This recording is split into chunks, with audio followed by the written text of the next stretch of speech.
Well, it's an absolute delight to be joined today by Paul Blant and Dominic Mellett from Finatal, one of the sponsors for the British Private Equity Awards of 2020. Paul, can I come to you first?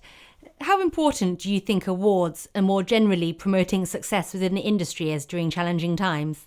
Kind of, it's easy to talk up successes and talk about wins when everyone's doing well in the market's kind of good.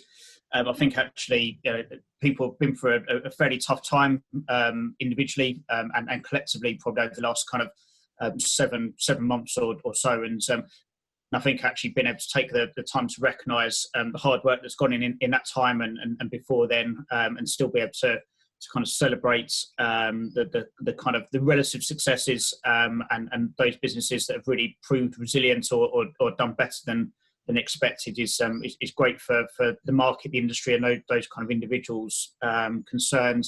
I think the view we're speaking to kind of private equity houses, to kind of portfolio companies, investors and chairs, is that actually I think most people have been really pleasantly surprised by how their workforces have adapted, how their portfolio companies have adapted, how resilient businesses have been, and I think actually being able to kind of to take a step back to recognise that and reward that is really really important. And Dominic, turning to Finatal more specifically, how have you adapted to the new market conditions this year?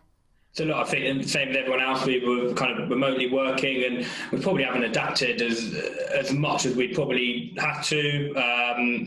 We've utilised kind of good IT infrastructure to kind of set up kind of meetings with kind of candidates and private equity houses. And one kind of interesting thing is it's almost been a bit smoother trying to get a kind of chairman, investor and a CEO in the same county, let alone the same room, is proving difficult. But now people can jump on Teams, Zoom, or whatever else they're using, and being able to put them in front. And it's allowed us we've done the same thing in the kind of European market. In the last couple of weeks, we've done kind of Benelux, Scandinavia, Germany, all remotely from Teams. And actually, we've just added that to our kind of UK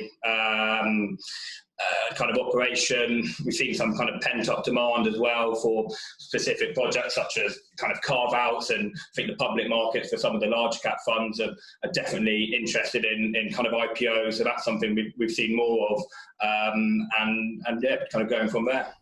And to both of you, what is your outlook on the UK private equity market in the coming months and the implications for recruitment? Where you see the most change in management or projects is around some sort of exit or buyout, and kind of most investors we're speaking to are keen to do deals. Obviously valuations are difficult at the moment, and the kind of gems are competitive, but there's more dry powder than ever.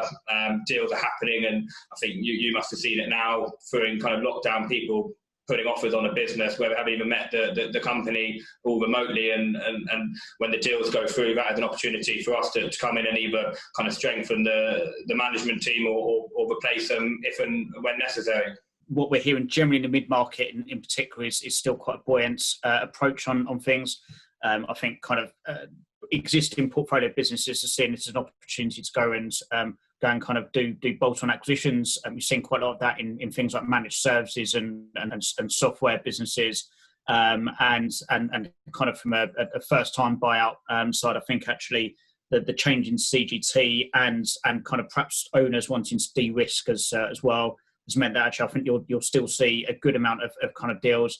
Pricing so far hasn't been impacted, and I think kind of good quality deals are still hard to get away. But I think if you look over the last kind of 5 months or so, the deal flow clearly has been down. But I think we've been involved somewhere along the line in something like 50% of all the kind of UK mid-market deals we've seen, whether putting an interim in pre-deal, post-deal, or kind of running a search for CFO there as well. So I suppose the other kind of side we've always where we've been able to be quite resilient is that actually if deal flow goes down, investors probably tend to spend more of their time on existing portfolio issues, and one of the levers is kind of management changes or management supplementing, and so we've seen probably from a kind of 70-30 split from new deal to existing portfolio, we're probably seeing kind of more like 50-50 to kind of, again, kind of split of change out existing CFOs to kind of to new deal side from there. So without wanting to be too optimistic, I think the kind of the demand for kind of CFOs and in kind of PE-backed businesses is going to remain pretty resilient over the coming months.